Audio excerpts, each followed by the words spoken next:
બેટા 32મા પ્રશ્નની પૂર્ણાહુતિ કર્યા પછી આપણે લોકો આગળ વધીએ છીએ અને આપણા સેક્શન બીનો અન્ય એક 36મો પ્રશ્ન એટલે જેનું ટાઇટલ, જેનો પ્રશ્ન કહી શકાય નક્સલવાદી આંદોલન. નક્સલવાદી આંદોલનની માહિતી મળે એટલે તરત જ આપણને લાઈટ થઈ જાય કે આ 20મા પ્રકરણનો પ્રશ્ન છે નક્સલવાદી આંદોલનવાળો. અને નેક્સલિસ્ટ કે જેને તમે લોકો બળવાખોરીનું સ્વરૂપ પણ કહી શકશો. અને આમ તો આપણને બળવાખોરી અને આતંકવાદી બંનેનો તફાવત પણ આપણને ચેપ્ટરની અંદર આપેલો છે. તો મણિપુર અને એની સાથે સાથે વાત કરીએ આપણે લોકો નક્સલવાદ, બળવાખોરીની વાત કરીએ સ્પેશિયલી. આના પછીનો પ્રશ્ન આપણને મણિપુર વિશે જ આપેલો છે. પણ નક્સલવાદી આંદોલન એટલે શું?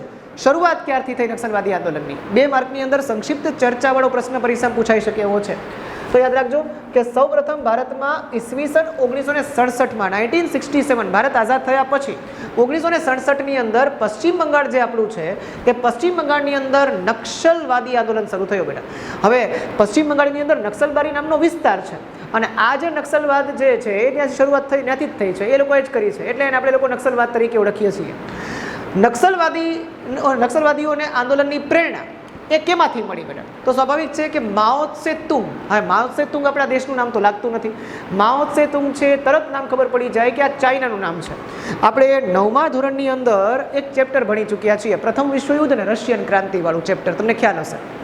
અને એ ચેપ્ટરની અંદર આપણે લોકો રશિયન ક્રાંતિ વિશે માહિતી મેળવીએ છીએ બેટા, જેમાં બોલ્શેવિક ક્રાંતિની પણ વાત છે અને વિશ્વની સૌથી પહેલી સામ્યવાદી ક્રાંતિ તરીકે પણ આપણે લોકો એને ઓળખી શકીએ એમ છીએ.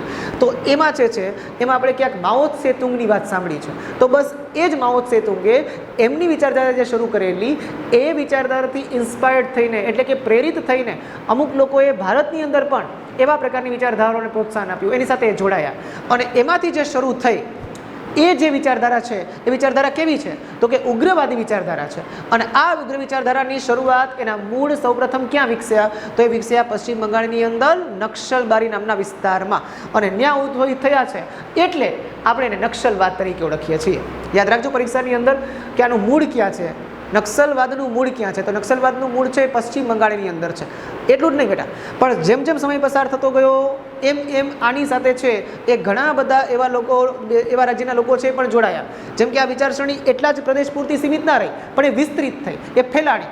ક્યાં સુધી પહોંચી અત્યારના સમયની અંદર? તો એ પહોંચી છે પશ્ચિમ બંગાળથી શરૂ કરેલી આ વિચારસરણી પહોંચી ઝારખંડમાં, બિહારમાં, આંધ્રપ્રદેશમાં, કેરળમાં, ઓડિશામાં, ત્રિપુરા અને મધ્યપ્રદેશના પહાડી અને જંગલ વિસ્તારોમાં.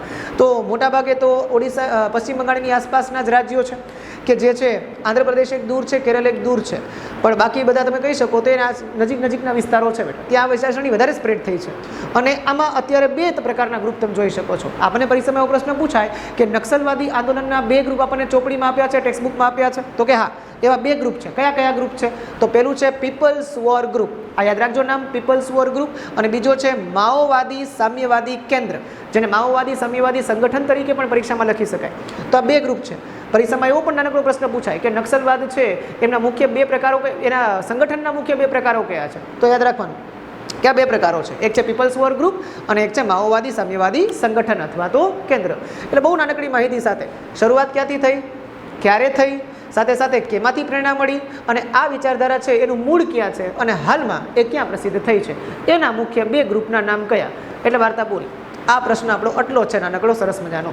1 થી 2 વાર રિવાઇઝ કરશું, તરત આવડી જશે બેટા. આ પ્રશ્ન અહીંયા પૂરો થાય છે.